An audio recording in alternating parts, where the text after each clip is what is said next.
ဒီနေ့တပည့်များကိုဩဝါဒအနေနဲ့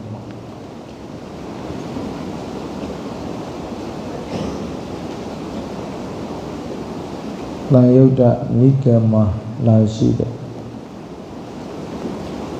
စီဝရသုတ်တံကိုဩဝါဒပေးမှဖြစ်တယ်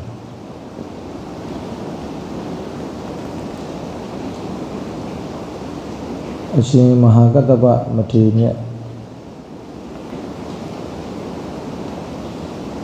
မြတ်စွာဘုရားထံမှာဩဝါဒသုံးချက်ကိုခံယူပြီးတော့ယဟန်ဝတ်လာခဲ့တာဖြစ်တယ်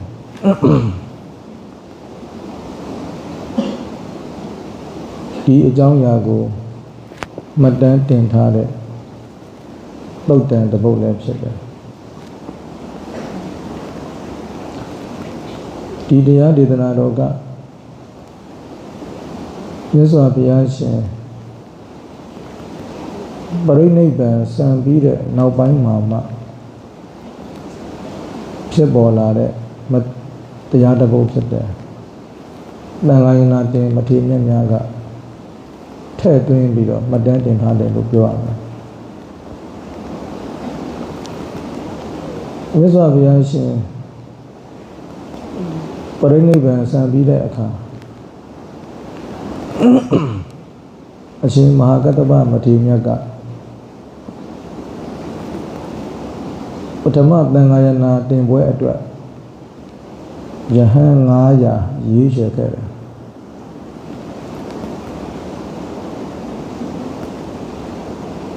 ပထမသံဃာယနာတင်ပွဲကို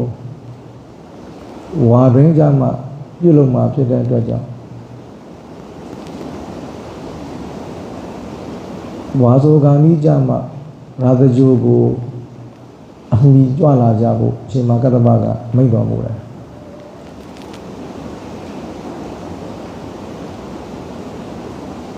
အဲ့တော့မြတ်စွာဘုရားကကစုံလပြည့်မှာပရိနိဗ္ဗာန်ဆန္ဒဆိုတော့ဝါဆိုဖို့အတွက်ရက်တွေကလိုသေးတယ်ပေါ့ဒါကြောင့်ယဟန်တော်များမိမိတို့နေရာကိုမိမိတို့ချမ်းသာတဲ့နေရာကိုကြွကြအောင်ဝါဆိုကနီးကြမှာရာဇဂျိုမြို့မှာပြန်ဆောင်ကြမယ်ဆိုပြီးအရှင်မကတ္တဗကမိန့်လိုက်တယ်အရှင်မကတ္တဗအရှင်သူမြတ်ကတော့ရာဇဂျိုပြီးဝေလူဝန်ကျောင်းတိုင်မှာတည်င်းသုံးနေတယ်အဲ့ဒီအချိန်မှာအရှင်အာနန္ဒာကလည်းပဲမြတ်စွာဘုရားရဲ့တပိတ်သင်္ကန်းတွေကိုတည်ဆောင်ပြီးတော့ခရီးထွက်တယ်နောက်ပါယဟန်များနဲ့အတူဒက္ခိဏဂိရိလို့ခေါ်တဲ့ဇနပုတ်ကိုအရှင်အာနန္ဒာခရီးထွက်တယ်ခါတိုင်းဆိုရင်အရှင်အာနန္ဒာမြတ်စွာဘုရားရှိတဲ့နေရာတိုင်းမှာနောက်ကလိုက်ပါပြီးကြွရတယ်တပါးတဲ့တိသက်ခရီးထွက်ဖို့ဆိုတာအရှင်အာနန္ဒာမှာအခွင့်အရေးမရှိဘူးအမြဲတမ်းမြတ်စွာဘုရားနောက်မှာတကောက်ကောက်လိုက်ပါခဲ့ရတယ်အခုတော့မြတ်စွာဘုရားမပါတော့နောက်ပါယဟန်ငယ်များနဲ့အတူခရီးထွက်တယ်အဲ့ဒီမှာယဟန်ငယ်လေးတွေအပါ30လူထွက်သွားအရှင်အာနန္ဒာရဲ့တပည့်တွေယဟန်အပါ30လောက်လူထွက်တယ်လူထွက်ရခြင်းအကြောင်းကတော့မိဘတွေဆွေမျိုးတွေကြောင့်ပဲမိဘဆွေမျိုးတွေကအရှင်အာနန္ဒာစီမှာယဟန်ဝတ်ခိုင်းကြတယ်ရည်ရွယ်ချက်ကတော့မြတ်စွာဘုရားကိုဖူးခြင်းလို့ပဲအရှင်အာနန္ဒာဆိုတာမြတ်စွာဘုရားရဲ့အလုပ်ကျွေးတစ်ပါးဖြစ်တယ်အဲ့တော့မြတ်စွာဘုရားကိုဖူးမြော်ခြင်းလဲဆိုရင်အရှင်အာနန္ဒာကိုပြင့်မှရမယ်အရှင်အာနန္ဒာကို၆ရမယ်ပေါ့အဲ့တော့အရှင်အာနန္ဒာကိုပြောရင်တော့မြတ်စွာဘုရားကိုသူတို့ဖူးမြော်ခွင့်ပူဇော်ခွင့်ရကြမယ်ပေါ့ဒါကြောင့်အရှင်အာနန္ဒာထံမှာသူတို့ရဲ့ သားတွေတူလေးတွေကိုယဟန်ဝတ်ဖို့တိုက်တွန်းကြတယ်အဲ့တော့ကလေးတွေကလည်းပဲမိဘတွေရဲ့ဆန္ဒကြောင့်အရှင်အာနန္ဒာထံမှာယဟန်ဝတ်လာကြတယ်အခုမြတ်စွာဘုရားလည်းပြိဋိဘံဆံသွားပြီဘုရားမရှိတော့ဘူးဆိုတော့သူတို့ရဲ့ရည်ရွယ်ချက်အထမမြောက်တော့ဒီတော့သူတို့ရဲ့သားတွေတူတွေကိုလူထွက်ဖို့ပြန်နှိုးဆော်ကြတယ်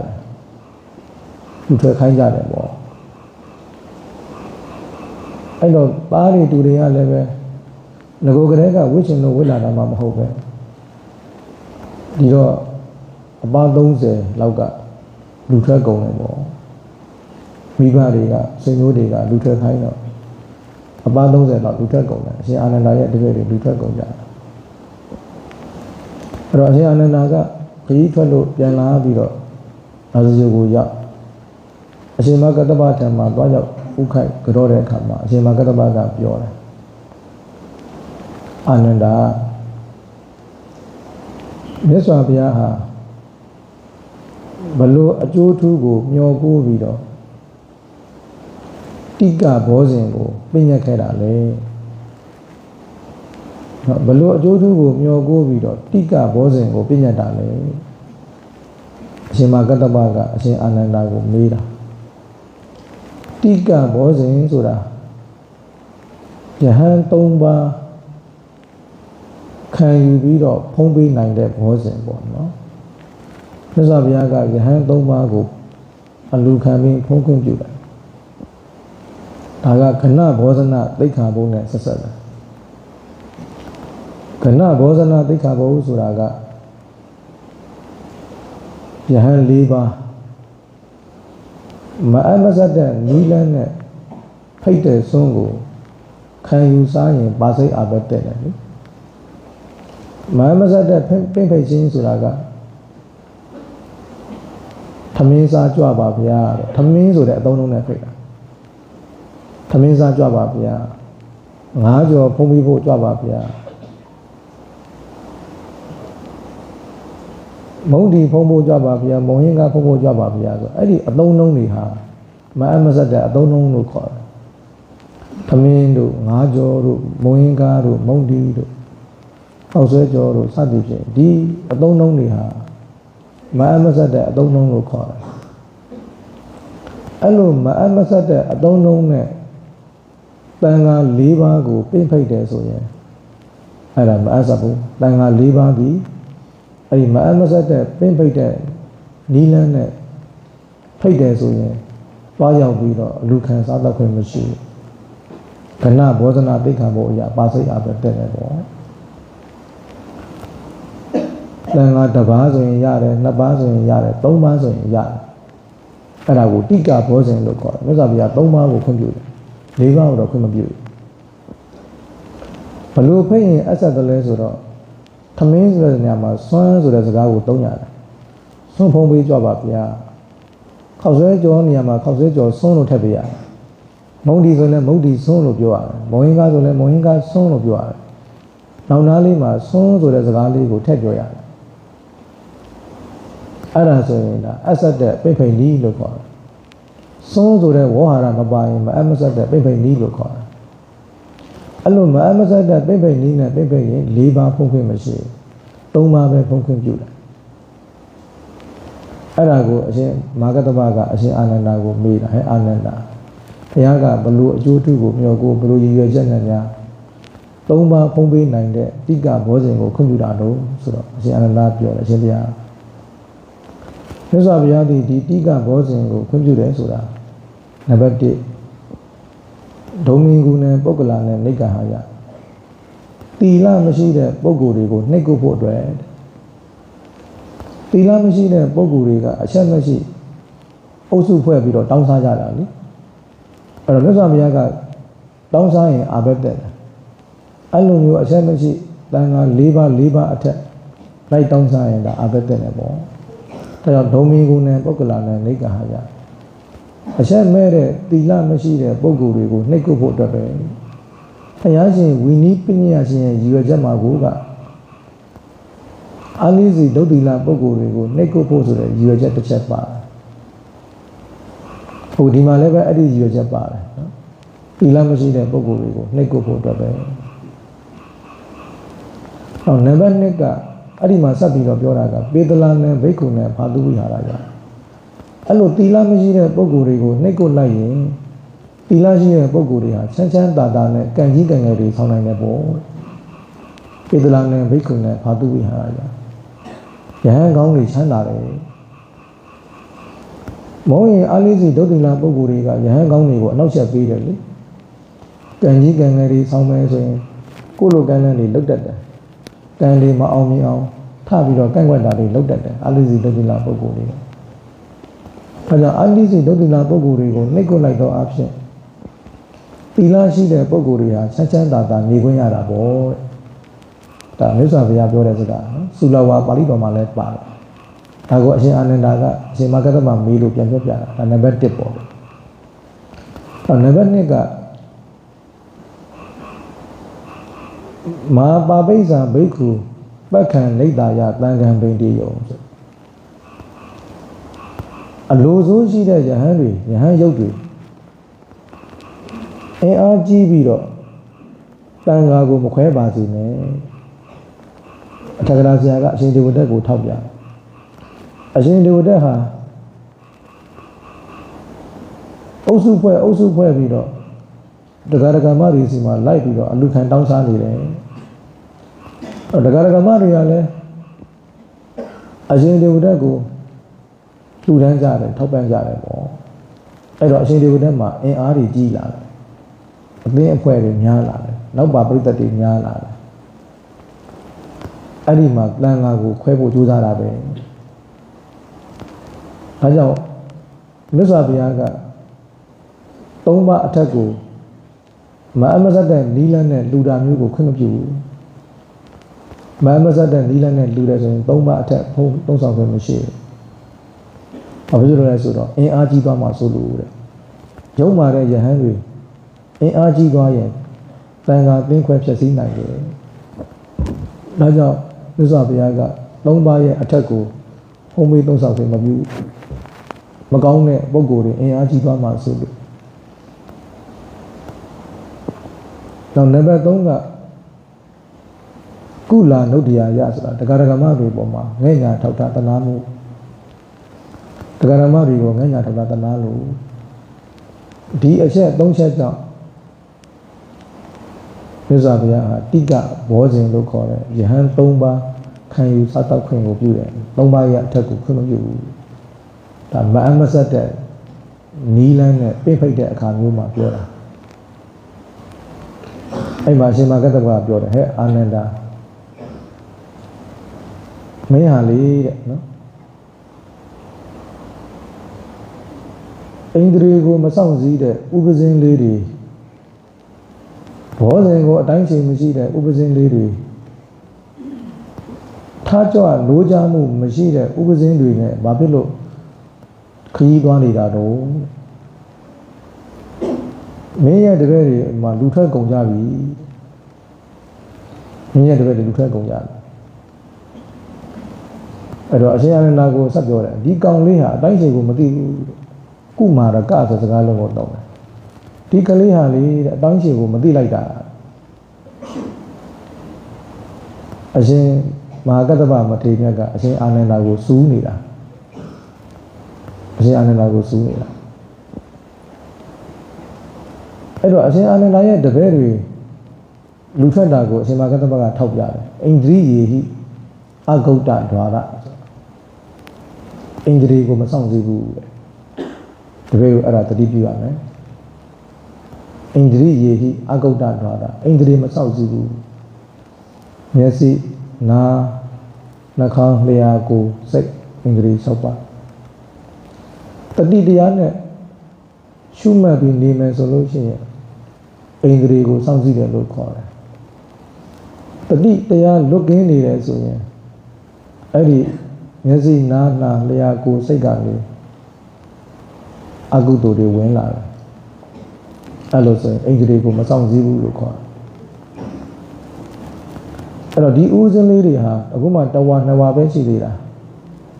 ပ ပြီးရင်သူတို့ကလည်းသာသနာပေါင်းကိုဝင်နေဆိုတာမိဘတွေဆွေမျိုးတွေတိုက်တွန်းလို့ဝင်လာတာအဲ့တော့သူတို့မှ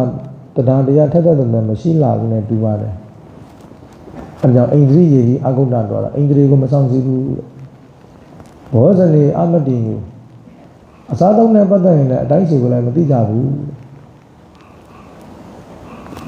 တော့ဇာဂရိယအနာနုယုတ်တဆိုတာ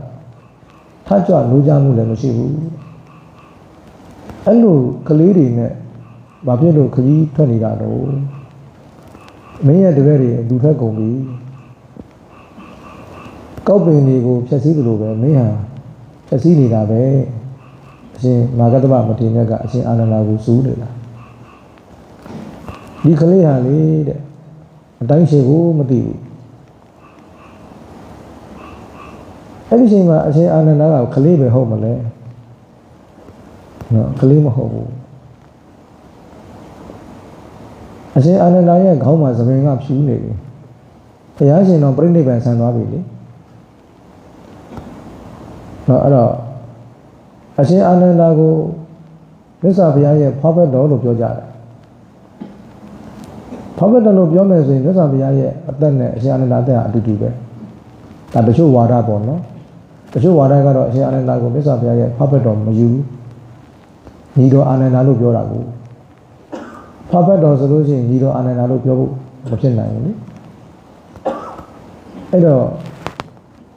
မြတ်စွာဘုရားရဲ့ဖွားဖက်တော်မဟုတ်ရင်တောင်မှအသက်ကမတိမ်မယိမ့်ပဲလေမကွာလှဘူးလေအဲ့တော့မြတ်စွာဘုရားဟာတတ်တော်80ပြည့်လို့ပြိဋိဘံဆန်နေဆိုရင်အရှင်အာနန္ဒာလည်းအဲ့ဒီနာမီကတ်နေတာပဲပေါ့အဲ့တော့ခေါင်းမှာသပင်ဖြူနေပြီဒါပေမဲ့အရှင်မာဂတ္တဝကဒီကလေးဟာအတိုင်းရှင်မသိလိုက်တာဆိုပြီးတော့စူးတယ်ဘာဖြစ်လို့လဲဆိုတော့ကလေးတွေနဲ့တယုံယုံခကြီးထွက်နေတယ်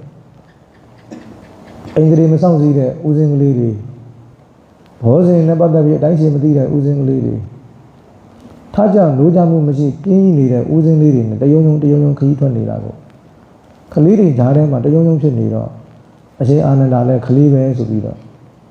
အရှင်မာဂတ္တဗကစူတာဒီကလေးကအတိုင်းရှင်ကိုမသိဘူးအဲ့လိုစူလိုက်တာပေါ့နော်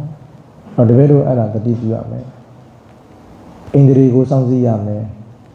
ဘောဇင်တွေနဲ့ပတ်သက်ပြီးအတိုင်းရှင်ကိုသိရမယ်ထားကြွလိုချမှုရှိရမယ်ပေါ့အဲ့တော့အရှင်အာနန္ဒာကပြောတယ်ကြည်စမ်းငါခေါင်းမှာသပင်ရဖြူးနေပြီအခုချိန်ဒီအရှင်မာဂတ္တဗရဲ့ဒီကောင်ကလေးဆိုတဲ့အသုံးလုံးဝေါ်ဟာရကနေအခုချိန်ဒီငါတို့မလွတ်သေးပါလားမကြိုက်လို့မဟုတ်ဘူးနော်အရှင်မာဂတ္တဗဆုံးမတာကိုအရှင်အာနန္ဒာနှစ်သက်တော်မူပါတယ်နော်မကြိုက်လို့ပြောတဲ့စကားမဟုတ်ဘူး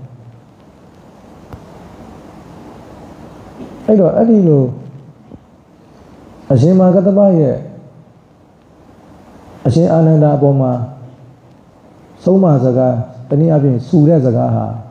ပြန့်နှံ့သွားတယ်အဲ့ဒီသတင်းကပြန့်သွားတယ်ပြန့်သွားတော့အဲ့ဒီမှာထုံလနန္ဒာလို့ခေါ်တဲ့ဘိက္ခုနီမတူရှိတယ်ထုံလနန္ဒာဆိုတဲ့ဘိက္ခုနီကဘိက္ခုနီဝီနည်းကိုလေ့လာရင်သူ့အကြောင်းတွေကိုသိနိုင်တယ်ဒီဘိက္ခုနီမကစောင့်စည်းမှုအားနည်းတယ်ဆိုတော့ဒီထုံလနန္ဒာဘိက္ခုနီကဘာပြောသလဲဆိုတော့ဒီစံတိတ်ထိဖြစ်ခဲ့ဘူးတဲ့အရှင်မာဂတ္တဗကပညာရှိဖြစ်တဲ့အရှင်အာနန္ဒာကိုစူငေါက်နေလိုက်တာဆိုပြီးတော့သူကအရှင်မာဂတ္တဗကိုအပြစ်ပြောတယ်တိတ်ထိဖြစ်ခဲ့ဘူးတဲ့ပုဂ္ဂိုလ်ကများအရှင်အာနန္ဒာလိုပညာရှိကိုပြောเสียလားဟောဒီလိုမျိုးသူကအရှင်မာဂတ္တဗကိုသူကတိတ်ထိဖြစ်ဘူးတယ်လို့သူကဆွဆွစကားပြောဆိုလိုက်တယ်နော်အရင်တော့ကတိတ်ထိဖြစ်ဘူးတဲ့ပုဂ္ဂိုလ်ကများအရှင်အာနန္ဒာလိုပညာရှိတယောက်ကိုနော်ပြောเสียလားစူเสียလားပေါ့ကုမာရကကောင်ကလေးလိုပြောเสียလား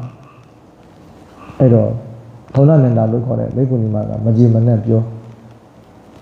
အဲ့ဒါကိုအရှင်မာဂတ္တဗကကြားသွားတယ်ဟောဒီဘိက္ခုနီမငါမဟုတ်မှပြောပြန်ပြီတိတ်ထိဖြစ်ဘူးတဲ့အရှင်မာဂတ္တဗဆိုပြီးတော့မဟုတ်မှငါပြောတယ်သူကအရှင်မာဂတ္တဗကတိတ်ထိမဖြစ်ဘူးပါဘူးတကယ်တော့ သူကဘလို့ထင်တာလဲဆိုတော့အရှင်မာကတ္တဗကလူဘဝကိုစိတ်ကုန်ပြီးတော့ကိုယ့်ဘာသာကိုသင်္ကန်းဝတ်လာတာသင်္ကန်းဝတ်တယ်ဆိုတဲ့နေရာမှာလဲမြတ်စွာဘုရားကိုရည်မှန်းပြီးဝတ်တာပါမြတ်စွာဘုရားကိုရည်မှန်းပြီးတော့သင်္ကန်းဝတ်လာတာဖြစ်တယ်တခြားဘာသာအတွက်ကိုဝတ်လာတာမဟုတ်ဘူးဆိုတော့အရှင်မဟာမောက္ကလန်တို့အရှင်သာရိပုတ္တရာတို့ဆိုရင်ဒါပရဘိုက်ဖြစ်ခဲ့ဘူးသေးတယ်လေဟုတ်တိန်စည်းဆရာကြီးစီမှာပရဘိုက်ဖြစ်ခဲ့ဘူးသေးတယ်နောက်မှအရှင်အတ္တစိမထေရနဲ့တွေ့လို့ရေတံမှာဟိတဘဘဝခန္ဓာကိုနာယူပြီးသောတာပန်ဖြစ်သွားပြီးမှမြတ်စွာဘုရားထံမှာယဟန်ဝတ်ကြတာလေအရှင်မာကတ္တဗကဘုသူစီမှာမှတပည့်မခံဘူးပါဘူးဘုရားရှင်ကိုမဖူးဘူးသေးဘူးမတွေ့ဘူးသေးဘူးဒါပေမဲ့ဘုရားရှင်ကိုရည်မှန်းပြီးတော့သူကသင်္ကန်းဝတ်လာတာဖြစ်တယ်ဆိုတော့အဲ့ဒါကိုပဲရည်ညွှန်းပြီးတော့ထုံလနန္ဒာကအကြောင်းစုံမသိတော့တိဋ္ဌိဖြစ်ဘူးတယ်လို့ထင်နေတာအရှင်မာကတ္တဗကတိဋ္ဌိဖြစ်ခဲ့ဘူးတယ်လို့ထင်နေတာအဲ့ဒါကြောင့်တိဋ္ဌိဖြစ်ဘူးတဲ့အရှင်မာကတ္တဗကပညာရှိအရှင်အာနန္ဒာကိုပြောစရာလားဆိုတာမျိုးနဲ့သူကအပြစ်တင်တာပေါ့အဲ့တော့အရှင်မာကတ္တဗကအရှင်အာနန္ဒာကိုပြောတယ်ဟဲ့အာနန္ဒာထုံလနန္ဒာဘိက္ခုနီကလေမစူးစမ်းမစင်ကြင်မဲနဲ့ငါအပြစ်တင်နေတယ်အပြစ်တင်နေတဲ့ပုဂ္ဂိုလ်ကလည်းကြံဖန်ပြီးပြစ်တင်တာစူးစမ်းစင်ကြင်မှုတိတ်အားနေတယ်အကြောင်းကျိုးတွေကိုမစဉ်းစားတတ်တော့အပြစ်တွေ့ပြီဆိုတာနဲ့ပြောမယ်ဆိုတာကြီးပဲလေအခုလည်းထုံလနန္ဒာဘိက္ခုနီကမစူးစမ်းမစင်ကြင်ဘူးမစူးစမ်းမစင်ကြင်မဲနဲ့သူထင်ရမြင်ရကိုအရှင်မာကတ္တဗကိုဆွဆွဲတာအရှင်မာကတ္တဗကအရှင်အာနန္ဒာကိုပြောတယ်အာနန္ဒာတဲ့ငါဟာလေတဲ့နော်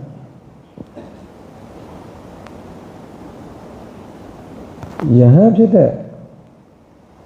အခါကစပြီးတော့ပေါ့နော်ဒီသင်္ကန်းဝတ်တဲ့ရှင်ကစပြီးတော့ဘုရားကလွဲလို့ဘသူ့ကိုမှငါဆရာမတင်ခဲ့ဘူးပါဘူးကွာအရှင်မာကတ္တဗကိုတိဋ္ဌိဖြစ်ခဲ့ဘူးတယ်လို့ပြောနေလို့နော်ငါဒီသင်္ကန်းဝတ်တဲ့ရှင်ကစပြီးတော့အရာဒီတောင်လူပေါင်းကဆွန့်ခွာပြီးသင်္ကန်းဝတ်တဲ့ရှင်ကစပြီးတော့ဘုရားကလွဲလို့ဘသူ့ကိုမှဆရာမတင်ခဲ့ဘူးပါဘူးငါဘဝမှာဆရာဆိုလို့ဘုရားပဲရှိတယ်ဆိုတာကိုအရှင်မာကတ္တဗကပြောပြတယ်သူ့ရဲ့ဘဝစကြောင်းတစ်ခုကိုပြန်ပြောပြတယ်အဲ့တော့ဒီစီဝရတုတ်ဆိုတာအဲ့လိုအဆွဆွဲခံရတဲ့အခါအရှင်မာကတ္တဗကသူ့ရဲ့ဘဝစကြောင်းတစ်စိတ်တစ်သားကိုအရှင်အာနန္ဒာကိုပြောပြတာအဲ့ဒါကိုတန်ခါရဏတင်တဲ့မထေရများကမှတ်တမ်းတင်ထားတဲ့တုတ်တန်တစ်ခုဖြစ်ပါတယ်အဲကြောင့်ဒီဖြစ်စဉ်ဒီဘုရားရှင်ပြိဋိဘံဆံပြီးမှဖြစ်ပေါ်လာတဲ့ဖြစ်စဉ်တစ်ခုဖြစ်တယ်အဲ့တော့ရှင်မာကတ္တဗကသူ့ရဲ့ဘဝတစ်စိတ်တစ်သားကိုပြောပြတယ်ငါတဲ့အိမ်ယာဒီတောင်လူပေါင်းမှာညင်းငွေလာတယ်လူပေါင်းလူလောကကိုဘယ်လိုမြင်လာလဲဆိုတော့တံပါတော်ဂရဝါတော်ရဇပထောအိမ်ယာဒီတောင်လူပေါင်းဆိုတာအလွန်ကျဉ်းမြောင်းတာပဲတံပါတော်ဆိုကျဉ်းမြောင်းတယ်ရဇပထောကိလေသာမြူတွေထကြွတဲ့နေရာပဲအိမ်ယာဒီတောင်လူပေါင်းဆိုတာကိလေသာဖြစ်ဖို့အလွန်လွယ်ကူတဲ့ဘဝတစ်ခုဖြစ်တယ်ပေါ့လူဘဝလူလောကမှာကာမဂုဏ်အာယုံ၅ပါးတွေကပေါ်တယ်ကာမဂုဏ်အာယုံ၅ပါးတွေကပေါ်တော့ကိလေသာမြူတွေထဖို့အတွက်နော်အလွန်လွယ်ကူတဲ့ဘဝတစ်ခုဖြစ်နေတယ်။ညောရဇပထောလို့ပြောတယ်။ကိလေသာမြူထတဲ့နေရာပဲလူဘဝဆိုတာကိလေသာမြူထတဲ့နေရာတွေငါယဟန်ဘဝကိုမြင်လိုက်တယ်တဲ့အဘောဂါသောပပိစ္ဆာကဲတပည့်တွေနည်းနည်းပြောကြည့်ပါဦးယဟန်ဘဝဆိုတာအဘောဂါသောပပိစ္ဆာပပိစ္ဆာယဟန်ဘဝဆိုတာအဘောဂါသောဗါတယ်နော်လွင်ဒီကောင်နဲ့တူတယ်လွင်ဒီကောင်ဆိုတာဘာနဲ့မှမညှိကပ်ဘူးလေလွင်ဒီကောင်ဆိုတာ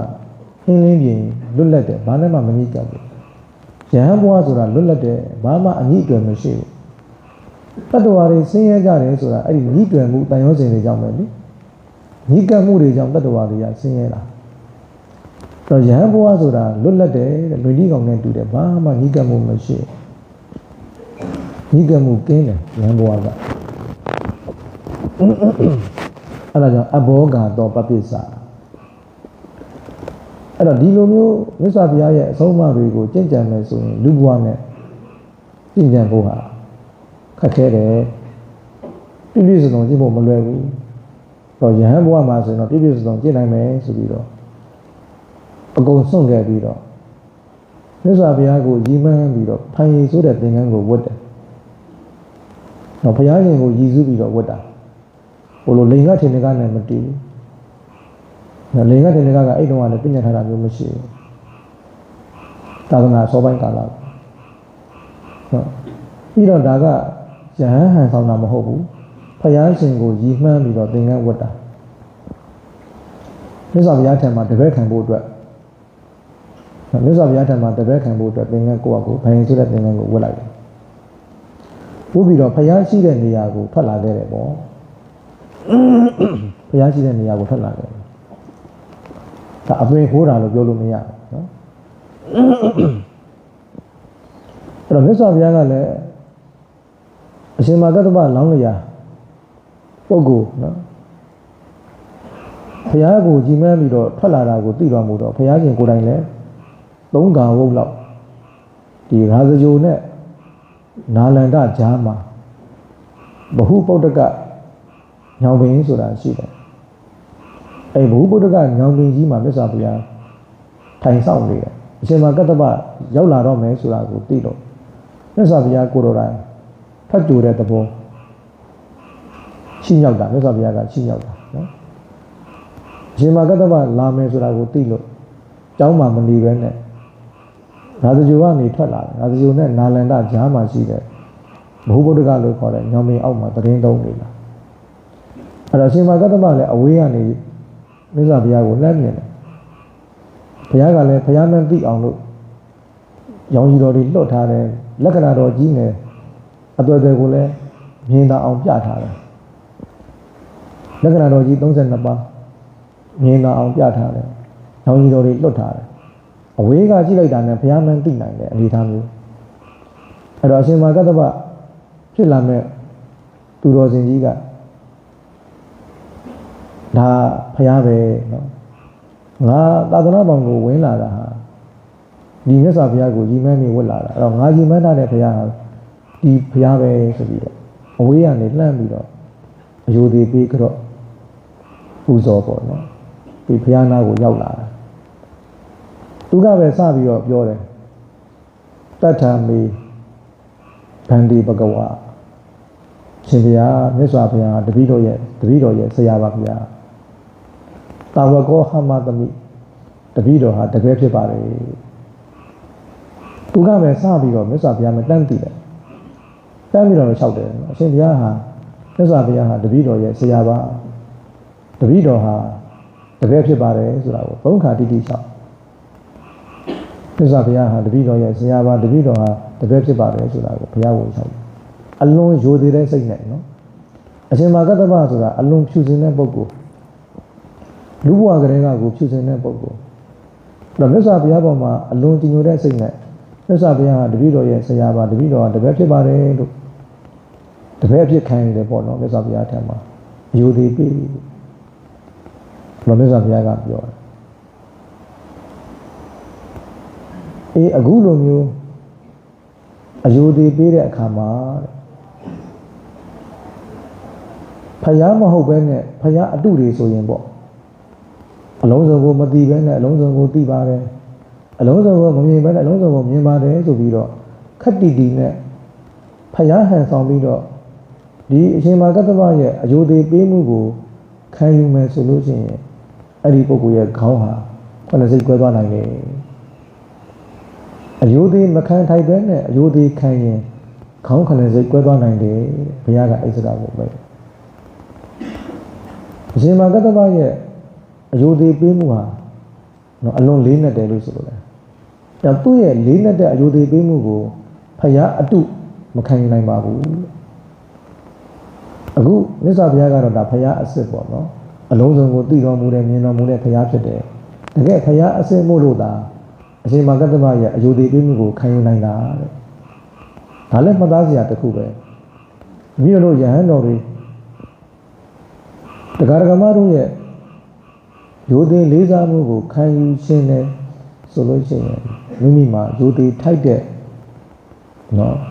ဂုဏ်ရှိဖို့လိုတယ်ဆိုတာကိုသိရမှာဖြစ်တယ်အယိုသေမထိုက်ဘဲနဲ့တရားဓမ္မတို့ရဲ့ရိုသေမှုကိုခံယူနေရင်မိမိတို့မှာအလွန်ဝန်လေးပါတယ်နော်အခုမြတ်စွာဘုရားဒီစကားလေးပြောနေတာတကယ်မသိတကယ်မမြင်ဘဲနဲ့သိကျင်အောင်မြင်ကျင်အောင်ဆောင်နေတဲ့ဘုရားအတုမျိုးသားဆိုရင်ဒီနေရာမှာ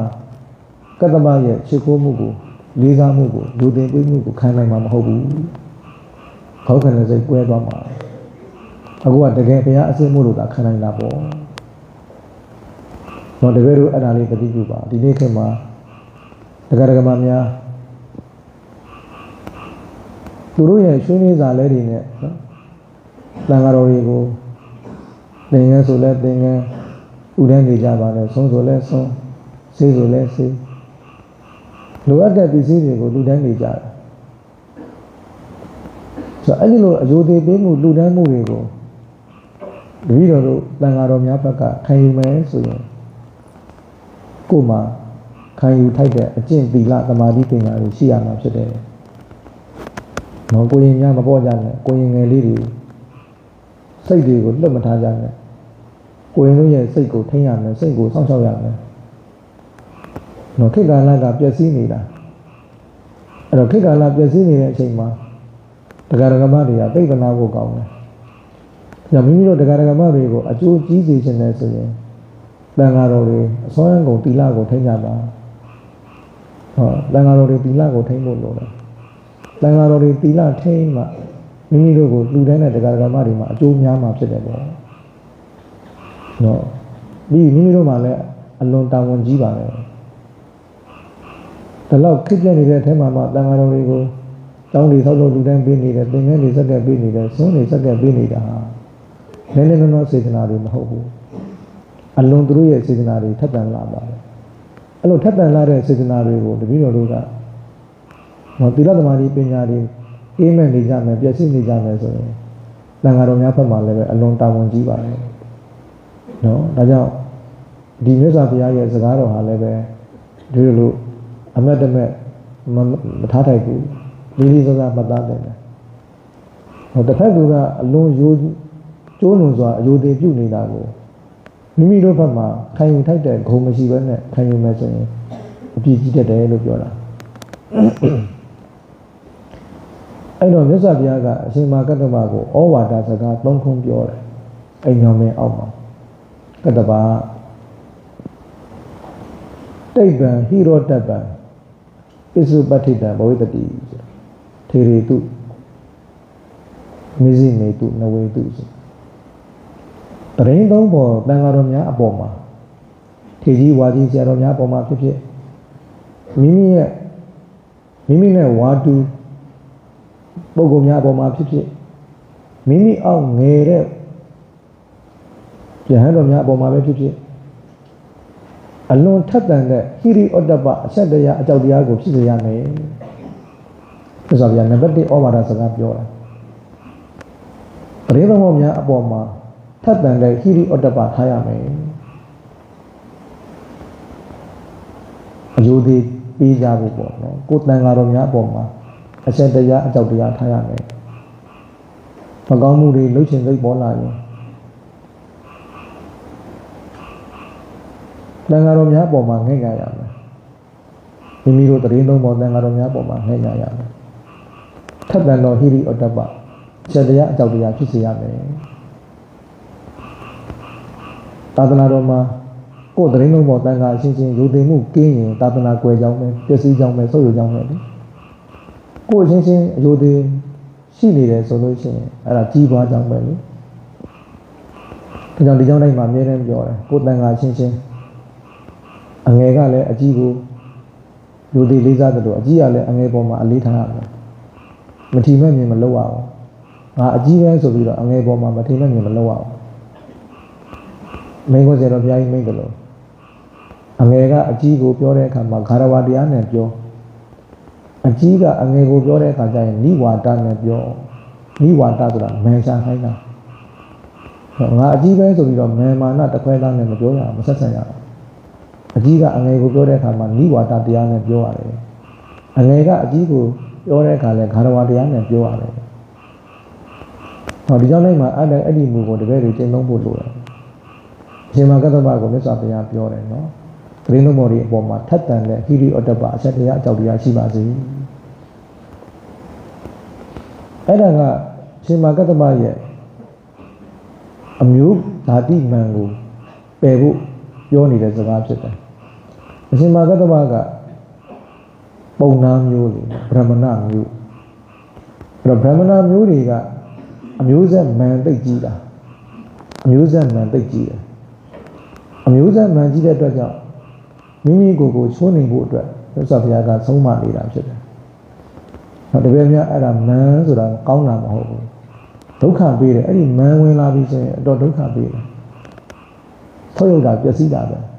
။တို့အရှင်အနုရုဒ္ဓတရားမရခြင်းအကြောင်းထဲမှာအဲ့ဒီမန်တစ်ခုပါတာပဲလေ။ငါဒိဗ္ဗစကုနဲ့လောကကြီးကိုကြည့်နိုင်တယ်ဆိုတဲ့မန်လေးဝင်သွားတော့ဝိပဿနာတရားကမတိုးတက်ဘူးဖြစ်နေတယ်။မဉ္ဇဉ်ပုညဘက်ကိုမကူးပဲနဲ့တစ်နေမန်ခံသွားတာလေအဲ့တော့မန်ခံသွားတော့ဆုတ်ယုတ်ပြီပေါ့အဲကြောင့်မြတ်စွာဘုရားကအရှင်မကတ္တဗကိုမိန့်တာပရိနိဗ္ဗာန်ဒီပေါ်မှာထက်တန်တဲ့ဟိရိဩတ္တပဖြစ်ပါစေဟုတ်ထက်တန်တဲ့ဟိရိဩတ္တပဖြစ်အောင်ကျင့်ရမယ်ဒါအမျိုးဆက်မှန်မထားဖို့ပေါ့ဒီလိုသာသနာတော်မှာအားလုံးဟာဘုရားသားတွေကြီးပဲလေလူဘဝမှာဘာပဲဖြစ်ခဲ့လူဘဝမှာတတိပဲဖြစ်ယာလူကြီးတဲ့ပုဂ္ဂိုလ်ပဲဖြစ်သာသနာ့ဘောင်ကိုရောက်လာပြီဆိုအားလုံးကဘုရားသားဆိုတဲ့ခေါင်းစဉ်အောက်လောက်ပါဘူးလူမျိုးဆွဲတွေနဲ့မှန်မတက်ရဘူးပစ္စည်းဥစ္စာတွေဆွဲပြီးမှန်မတက်ရဘူးယာထုတွေအကြောင်းပြုပြီးမှန်မတက်ရဘူးအားလုံးကဘုရားသားအတူတူပဲဘယ်နိုင်ငံကပဲလာဘယ်လူမျိုးကပဲလာအားလုံးကအတူတူဖြစ်သွားပြီဘုရားသားတွေကြည့်တယ်အဲကြောင့်အရှင်မကတ္တဗကိုအဲ့ဒါပြောတာအမျိုးဆက်နဲ့ပတ်သက်ပြီးတော့မှန်မတက်ဖို့ဘုရားကဟောနေတာနောက်တစ်ခုမြတ်စွာဘုရားကဩဝါဒထပ်ပေးတယ်ယံကိဉ္စီဓမ္မံသူနိတာမိကုသလူပသံဟိတံကုသိုလ်နဲ့ပတ်သက်တဲ့တရားမှန်သမျှအကုန်နာမယ်လို့နှလုံးသွင်းနော်ကုသိုလ်နဲ့ပတ်သက်တဲ့တရားမှန်သမျှအကုန်နာမယ်ရိုးရိုးသေးသေးလေးလေးစားစားနာယူမယ်လို့ခံယူဆောက်တည်ပြီးကြင့်ပါနော်တရားကောင်းမှန်သမျှဒီလိုကမန်ရှိတယ်လေဟာဒါတွေငါတည်ပြီးသားပါတည်ပြီးသားပါဆိုတဲ့မန်ကိုအကြောင်းပြုပြီးတော့တရားနာတဲ့အခါမှာဩဝါဒတွေနာတဲ့အခါမှာလေးလေးစားစားမနာတော့တောင်လုံးမြောက်လုံးလုံးနေတာတောင်လေးမြောက်တွေးနေတာအဲ့တော့အဆုံးအမတွေကပြင်ထဲကိုမရောက်တော့ဘူးလေအဲကြောင့်အရှင်မကတ္တဗကိုဘုရားကပြောတာကုသိုလ်နဲ့ပတ်သက်တဲ့တရားမှန်တရားငါအကုန်နာမယ်ရိုးရိုးသေးသေးလေးလေးစားစားမြင့်မြတ်နုံနုံနာမယ်လို့ခံရင်ဆောက်တည်ခြင်းလုံးပါအဲ့ဒါကသုတမယဉာဏ်ကိုအကြောင်းပြုပြီးတော့မန်မတက်ဖို့ကိုဘုရားဟောနေတာအရှင်မကတ္တဗကဗြဟ္မဏဆိုတော့ပိုင်တိတ်ကြီးပဲလေပညာရှိပဲလေသူလည်းအဲ့တော့သုတမယဉာဏ်นี่သူ့မှာအတွေ့အကြုံတွေဘုဒ္ဓတာတွေများတယ်ဒါတွေလေ့လာထားတာတွေအများကြီးပဲအဲ့တော့အဲ့ဒီလိုမန်တွေကိုအကြောင်းပြုပြီးတော့တရားကောင်းတွေကိုမနာဖြစ်မှာစိုးရိမ်တယ်တရားကောင်းတွေလွတ်သွားမှာကိုမြတ်စွာဘုရားမလိုလားဘူးအဲ့ဒါအဲ့ဒီမန်ကိုချိုးနေဖို့အတွက်ဒီလိုစိတ်ထားမျိုးနဲ့ကျင့်ပါကုသိုလ်နဲ့ပတ်သက်တဲ့တရားမှန်တရားငါအကုန်နာမယ်ရိုးရိုးသေးသေးလေးစားနာမယ်လို့ဆောက်တည်ခြင်းလုံးပါဒါများလည်းအဲ့ဒါတတိပြုကြပါတစ်ခုဖြစ်တယ်နော်သာဝတိတက်တဲ့အခါဖြစ်ဖြစ်ဩဝါဒလေးနာတဲ့အခါဖြစ်ဖြစ်တရားလေးနာတဲ့အခါဖြစ်ဖြစ်ရိုးရိုးသေးသေးလေးစားနာပါကိုတည်ပြီးသားပဲဖြစ်ဖြစ်မသိတာပဲဖြစ်ဖြစ်ရိုးသေးလေးစားနာမန်လေးခိုင်းနေလို့ရှိရင်ဆုံးမကောင်းတွေလွတ်သွားတတ်တယ်အဲ့ဒါလေးတွေတတိပြုရမယ်နော်နောက်နံပါတ်3ပါတသဟကတာမေကာယကတာတတိနာဝိဇဟိတတိဆိုဒုက္ခနဲ့တကွာဖြစ်တဲ့ကာယကတာတတိတရားဟာငါတန်တန်ကနေ မဆုံးခွာစေရဘူးလို့သောက်တည်ခြင်းလုံးပါကာယကတာတတိဒီငါတန်တယ်ကနေမဆုံးစေရဘူးတဲ့အဲ့လိုကျင့်ရမယ်ကာယကတာတတိဆိုတာအလုံးသိတဲ့အတိုင်းပဲ32ခုထာတကမ္မထံရှုခွက်ကိုဒီနေရာမှာဆိုလို့တယ်သဘင်အမွေလက်သေးရှိတဲ့သွားအရေးနော်32ခုထာတကိုရှိရင်ဘာဇံရလဲဆိုရင်ပထမဇံရနော်ဒါကြောင့်ဒုက္ခနဲ့တကွာဖြစ်တော်လို့ပြောတာနော်ပထမဇံရအဲ့တော့အဲ့ဒီကာယကတာတတိကိုဘယ်တော့မှမဆုံးရဘူးတဲ့ဆိုတော့ဘုရားကမဲ့ကာယကတာတတိကိုဘယ်တော့မှမဆုံးရဘူးအရှင်မာကတ္တဗကဥပရိယုတ်ဖြောက်တယ်လို့ပြောတာအရှင်မာကတ္တဗကဥပရိယုတ်ကောင်းတယ်ဥပရိယုတ်ကောင်းတော့ဒီဥပရိယုတ်ကိုအကြောင်းပြုပြီးတော့တဏှာလောဘဖြစ်မှာမြတ်စွာဘုရားမလိုလားဘူးအဲ့တော့ဥပရိယုတ်ကကောင်းတော့ဒီပေါ်မှာတွေ့တာတတ်မှတ်တဲ့တဏှာဖြစ်တတ်တယ်လေကိုယ့်ရဲ့ဥပရိယုတ်ကိုအကြောင်းပြုပြီးတဏှာဖြစ်တတ်တယ်ဒါကြောင့်ကာယကတာတတိဒီဘယ်တော့မှမဆုံးရဘူးအဲ့တော့ဩဝါဒ3ခုပြောတယ်နော်နံပါတ်1ပြန်ပြောမယ်နော်နံပါတ်1ကပရိသမောတွေအပေါ်မှာထက်တန်တဲ့ဟိရိဩတ္တပရှိရမယ်နံပါတ်2ကကုသိုလ်နဲ့ဆက်တဲ့တရားမှန်သမျှအကုန်နာမယ်ယူသည်လေးစားနာမယ်နံပါတ်3ကကာယကတာတတိတရားဒီဘယ်တော့မှမဆုံးရဘူးဒီစကား3ခုဩဝါဒလို့ဆိုပြန်ပေးတယ်အလွန်တန်ဖိုးရှိတဲ့ဩဝါဒဖြစ်တယ်ပေါ့နော်ဒီနေ့ကမှလည်းပဲတပည့်တွေကိုရာဂစရိုက်ရှိတယ်ရာဂဖြစ်လွယ်တယ်ဆိုရင်ပေါ့နော်တော်ရုံတန်ရုံအာယုန်ဒီပေါ်မှာရာဂဖြစ်လွယ်တယ်ဖြစ်ရင်လည်းကြားတယ်နော်ဒါဆိုရင်ရာဂစရိုက်ရှိတယ်လို့ပြောလို့ရတယ်သူများတဲ့ရာဂဖြစ်လွယ်တယ်ဖြစ်ပြီဆိုရင်လည်းအကြာကြီးဖြစ်တယ်ရာဂစရိုက်ရှိတယ်အဲ့လိုဆိုရင်အတုပါတို့ကာယကတာတတိတို့ကိုအဓိကထားပြီးတော့လက်ဆွဲကမ္မဋ္ဌာန်းတစ်ခုအနေနဲ့ပွားများတယ်အခုအရှင်မကတ္တဗကိုမြတ်စွာဘုရားမိန့်တယ်လို့လုံးဝမဆုံးရဘူးကာယကတာတတိကမ္မဋ္ဌာန်းကိုမဆုံးရဘူးလက်ဆွဲကမ္မဋ္ဌာန်းတစ်ခုအနေနဲ့ပွားများအထုတ်ဖြစ်တယ်ပေါ့အဲ့တော့အရှင်မကတ္တဗကအဲ့ဒီဩဝါဒကိုခံယူလိုက်နော်အဲ့ဒီဩဝါဒကိုခံယူလိုက်တာနဲ့ရှင်အဖြစ်ယဟန်ဖြစ်ကိစ္စပြီးသွားတာပဲဟိုတဏှာကုံသုံးပါးတွေပြေးစရာမလိုဘူးပိန်ထဲဝင်ပြီးကမ္မဝါစာဖတ်နေစရာမလိုဘူးဒါကြောင့်မြတ်စွာဘုရားရဲ့အဝေါဩဝါဒကိုခံယူုံနဲ့ယဟန်ဖြစ်တာသာသနာမှာအရှင်မကတ္တဗတစ်ပါးပဲရှိတယ်မြတ်စွာဘုရားရဲ့ဩဝါဒကိုခံယူပြီးယဟန်ဖြစ်တာအရှင်မကတ္တဗတစ်ပါးပဲအဲ့တော့အရှင်မကတ္တဗရဲ့ဆရာဒီဘယ်လိုလဲလို့မေးရင်မြတ်စွာဘုရားဖြစ်တယ်ပေါ့ဒီဩဝါဒကိုပေးတာမြတ်စွာဘုရားဩဝါဒကိုခံယူတာကအရှင်မကတ္တဗအဲ့တော့ယဟန်ဖြစ်သွားပြီတော်မဝါစာဖတ်စရာမလိုဘူးသရဏဂုံပေးစရာမလိုပဲနဲ့ဩဝါဒခံယူနဲ့ယဟန်ဖြစ်တယ်သာသနာမှာဒီတစ်ပါးပဲရှိတာနော်မြတ်စွာဘုရားရဲ့အထူးခွင့်ပြုချက်အရအဲ့ဒါကိုခုနကထုံလနန္ဒာဘိက္ခုနီမကမသိလို့အရှင်မကတ္တဗကိုဆွဆွဲတာဘာမှမစူးစမ်းမစင်စင်ပဲနဲ့အရှင်မကတ္တဗကိုတိတ်ထိဖြစ်ဘူးတယ်ဆိုပြီးတော့ဆွဆွဲတာဒါကိုအရှင်မကတ္တဗကရှင်းပြနေတာမြတ်စွာဘုရားရဲ့ဩဝါဒ3ပါးကိုခံယူပြီးတော့သူဒီယဟန်ဖြစ်ခဲ့ပါတယ်ပေါ့အဲ့တော့မြတ်စွာဘုရားကသူ့ရဲ့ဆရာဆိုတာကိုအရှင်အာနန္ဒာကိုသူ့ရဲ့ဘဝစကြောင်းတစ်စိတ်တစ်စောင်းကိုပြောပြနေတာအဲ့တော့အရှင်မာဂတ္တဗကဆက်ပြောတယ်ငါဟာလေတဲ့အဲ့လိုယဟန်ဖြစ်တဲ့နေ့ကစပြီးတော့သာသနာ့ဘောင်မှာသင်္ကန်းဝတ်နဲ့9ရက်လောက်ပဲကိလေသာနဲ့တိုင်းလူပြည်သားတွေရဲ့ဆုံးကိုစားဖို့တယ်9ရက်လောက်ပဲတိုင်းလူပြည်သားတွေရဲ့ဆုံးကိုကိလေသာနဲ့စားဖို့တယ်ဆိုတော့10ရက်မှာယဟန်နာဖြစ်သွားတယ်လို့ပြောတာအဲ့လိုမြတ်စွာဘုရားထံမှာဩဝါဒခံယူပြီး10ရက်မြောက်နေ့မှာယဟန်နာဖြစ်သွားတယ်အဲ့တော့သူဒီတိုင်းလူပြည်သားတွေရဲ့ဆုံးကိုကိလေသာနဲ့စားခဲ့တာ9ရက်ပဲရှိတယ်ဇမကတ္တမပြောပြတာကိလေသာအကျွေးနဲ့စားခဲ့တာကိလေသာကိုဇမကတ္တမကဣနအကျွေးလို့သတ်မှတ်တယ်နော်အဲ့တော့ကိလေသာစိတ်နဲ့ငါစားခဲ့တာပုရုဇဉ်ဘဝနဲ့စားတာကိုညွှန်းတာနော်အဲ့တော့ပုရုဇဉ်ဘဝနဲ့ကိလေသာတန်းလန်းကြီးနဲ့စားခဲ့ရတာ9ရက်ပဲရှိတယ်ရှိရမှာငါယဟန္တာ ဖြစ်သွားတယ်ဆိုတာကိုရှင်မကတ္တဗကပြောပြကြွားတာမဟုတ်ဘူးဒါကအထင်လွဲနေတာကိုရှင်မကတ္တဗကသူ့ဘဝကိုပြောပြနေတာတော့ဒါလည်းမှတ်သားစရာပဲပေါ့နော်အားကြစရာလည်းကောင်းတယ်သာသနာပေါ်ဝင်ရောက်ပြီးတော့9 ရက်ပဲပုရုဇဉ်ဘဝနဲ့နေခဲ့ရပြီးတော့ရှင်းရနေမှာယဟန္တာဖြစ်သွားတယ်တော့ဒီကတပည့်တန်ခါများလည်းပဲတက်နိုင်တဲ့များကိလေသာတွေကင်းအောင်နော်ပရိယပฏิပတ်ကိုအထုတ်ပါပရိယတိစာပေထဲမှာစိတ်ကိုနှစ်ထားရင်လဲတရေကပဟံအားဖြင့်ကိလေသာတွေကို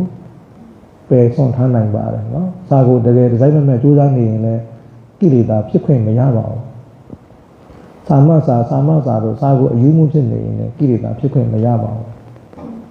တရားဘာဝနာကိုလည်းအပြည့်အစုံအားထုတ်နေရင်လည်းကိလေသာဖြစ်ခွင့်မရပါဘူးအဲဒီတရားလည်းအားထုတ်မနေဘူးစာပေါ်မှာလည်းဟုတ်တိပတိစိတ်ဝင်စားမှုမရှိရင်သူ့ရဲ့စိတ်တွေဟာပရိယပฏิပတ်အပေါ်မှာမရှိတော့ကာမဂုဏ်အာယုံဖက်တွေရောက်ပြီးတော့ကိလေသာတွေထကြွတယ်ပေါ့အဲတပည့်များအနေနဲ့ကိလေသာတွေမထကြရအောင်ပရိယတိထဲမှာစိတ်ကိုနှစ်ထားပါပฏิပတိထဲမှာစိတ်ကိုနှစ်ထားပါပရိယပฏิပတ်ထဲမှာစိတ်ကိုနှစ်ထားရင်ကိလေသာဖြစ်ခွင့်မရတော့ဘူးပေါ့အရိယာဖြစ်သွားရင်တော့အကောင်းဆုံးပေါ့နော်အရိယာဖြစ်ရင်တော့အကောင်းဆုံးပဲအရိယာမဖြစ်ခင်ပုရုဇဉ်ဘဝနဲ့ဆိုရင်လည်းတဏ္ဍာကညာကိလေသာမပေါ်ရအောင်တတိကြီးကြီးနဲ့စောင့်စည်းပြီးတော့တိုင်းသူပြည်သားတွေရဲ့ပစ္စည်းလေးပါကိုသုံးစေချင်ပါတယ်အရှင်မကတ္တဗကအဲ့ဒါလေးကိုပြောပြနေတယ်ကိလေသာတန်းလန်းနဲ့သုံးဆောင်ခဲ့တာတိုင်းသူပြည်သားတွေရဲ့ဆုံးကိုသုံးဆောင်ခဲ့တာ9 ရက်ပဲရှိတယ်အဲ့တော့အရှင်မကတ္တဗကဆက်ပြီးပြောပြတယ်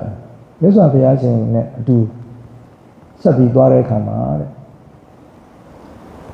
သစ်ပင်တပင်အောက်မှာမြတ်စွာဘုရားနာဖို့အရေးအမွေပြတဲ့အခါမှာသူ့မှာပါလာတဲ့နှစ်ထပ်သင်္ကန်းကြီးကိုခင်းပေးတယ်အရှင်မကတ္တဗမှာပါတဲ့နှစ်ထပ်သင်္ကန်းကြီးခင်းပေးတယ်ဒုက္ခသင်္ကန်းကြီးခင်းပေးတယ်ဘုရားကအဲ့ဒီဒုက္ခပေါ်မှာထိုင်ပြီးတော့ဒုက္ခကလေးကိုလက်နဲ့ပုတ်ကြည့်တန်းကြည့်တယ်ကတ္တဗတဲ့ဒီဒုက္ခလေးကနုညံ့လိုက်တာနော်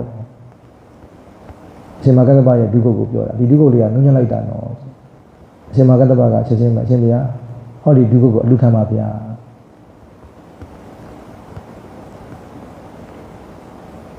လောကမှာတဲ့ကိုယ့်ရဲ့ပစ္စည်းကိုကောင်းတယ်လို့ရှင်းမွန်းနေပြီဆိုရင်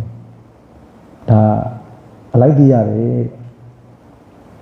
ကိုယ့်ဘက်ကနေပြီးတော့အလူခံပါလို့လျှောက်ပေးရတယ်ဒါဟာရှစ်ခေတ်သူတော်ကောင်းတို့ရဲ့လမ်းစဉ်တစ်ခုပဲငါ့ကိုလူပါလို့တော့ပြောနေစရာမလိုဘူးပေါ့နော်ဒီတပည့်ကလေးကကောင်းလိုက်တာနော်ဒီသင်္ကန်းလေးကကောင်းလိုက်တာနော်လို့ပြောရင်အဲ့ဒါအလိုက်တတိနဲ့အလူခံပါဗျာလို့လျှောက်ရတယ်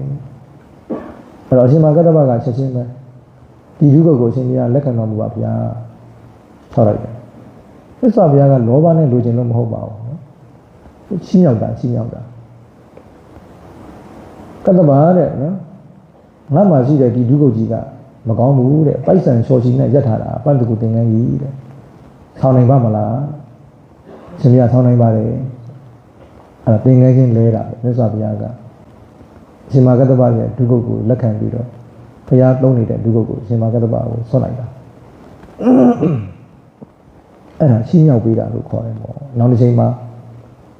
မြတ်စွာဘုရားမရှိတဲ့နောက်ပိုင်းမှာတန်ခါထေကြီးအနေနဲ့တန်ခါရဏတင်ပွဲကိုဥဆောင်ကျင်းပမှာဆိုတာကိုမြတ်စွာဘုရားမြင်တော်မူတယ်အဲကြောင့်အများတန်ခါကရိုသေလေးစားအောင်လို့ဒီမထေရမြတ်ဟာဘုရားရှင်တတ်တော်တရားရှိခြင်းလုံးကဘုရားရှင်ကိုယ်တိုင်ဖတ်ပြီးတော့ခရီးကျူဆိုခဲ့ရတယ်ဘုရားရှင်ကိုယ်တိုင်သင်္ကန်းချင်းလဲပေးခဲ့ရတဲ့ပုဂ္ဂိုလ်ဒီလိုမျိုးအရေးချင်းတွေနဲ့မြတ်စွာဘုရားရှင်းရောက်ခဲ့တဲ့ပုဂ္ဂိုလ်ဖြစ်လို့ဆိုတဲ့ဂုဏ်ထူးတွေကိုအကြောင်းပြုပြီးတော့နောက်တန်ဃာတော်တွေကရှင်မကတ္တဗဘုရားလေးထားကြမှာဖြစ်တယ်ဆိုတာကိုဘုရားမြင်တယ်အဲကြောင့်မြတ်စွာဘုရားကတမင်သင်္ကန်းချင်းလဲတာပေါ့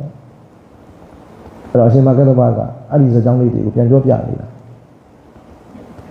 သူဒီတိဋ္ဌိမဟုတ်ခဲ့ဘူးဆိုတာကိုပြောပြနေတာဘုရားရှင်ကဘယ်လောက်ထိသူ့ကိုအလေးပေးခဲ့တယ်ဆိုတာပြောပြနေတာအဲ့တော့ရှင်မကတ္တဗကဆက်ပြောတယ်လေဆိုတော့အာနန္ဒာတဲ့ဘုရားရှင်ရဲ့ရင်မှာပေါက်ခွားပြီးတော့ရင်မှာဖြစ်ပြီးတော့ဘုရားရှင်ရဲ့ ဇက်ပေါက်ကမွေးဖွားသူ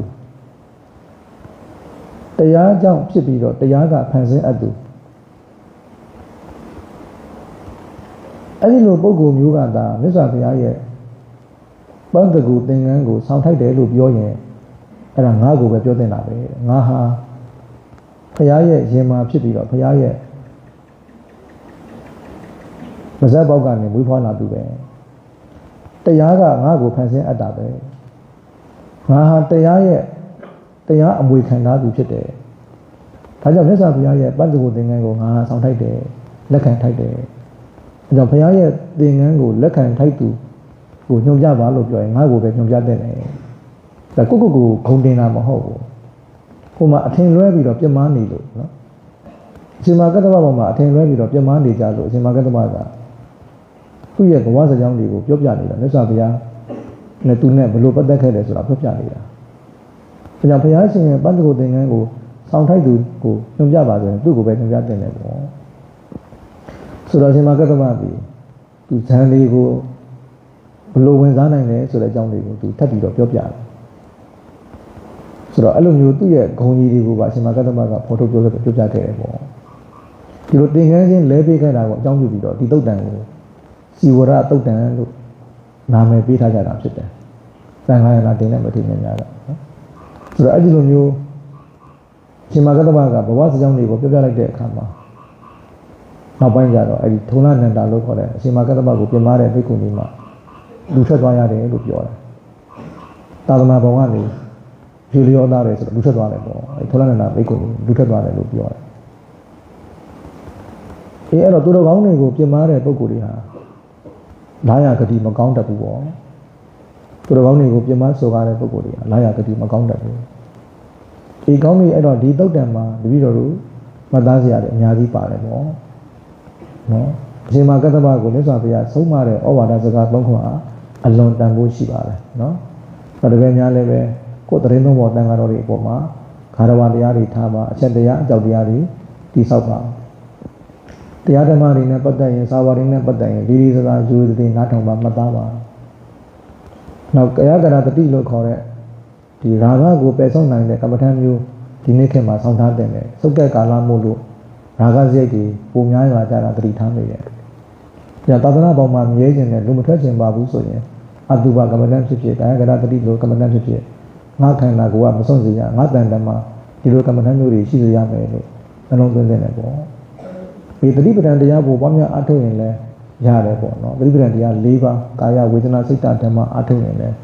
ဒီကိစ္စတွေကပြီးတယ်ပေါ့။ဒါကြောင့်မြတ်စွာဘုရားကိုယ်တိုင်လည်းတတိပဒံတန်ရုပ်ထဲမှာသတိပဋ္ဌာန်တရား၄ပါးကိုပွားများအထောက်ရင်လူမထွက်နိုင်ဘူးလို့ဘုရားကိုယ်တိုင်လည်းဟောတာရှိတယ်။နောက်သတိပဋ္ဌာန်တရား၄ပါးကိုပွားများအထောက်ရင်လည်းတပည့်တွေသာသနာမှာမြဲနိုင်တယ်ပေါ့နော်။ဒီကောင်းပြီဒါကြောင့်တပည့်များအားလုံးမြတ်စွာဘုရားရဲ့အဆုံးအမတွေကိုဥထိပ်ရပန်းစင်းပြီးတော့မြတ်စွာဘုရားအလိုတော်ကြပရိယပฏิပတ်ကိုကိုယ်စီကိုယ်ငါအထောက်နိုင်ကြပါစေကုန်သတည်း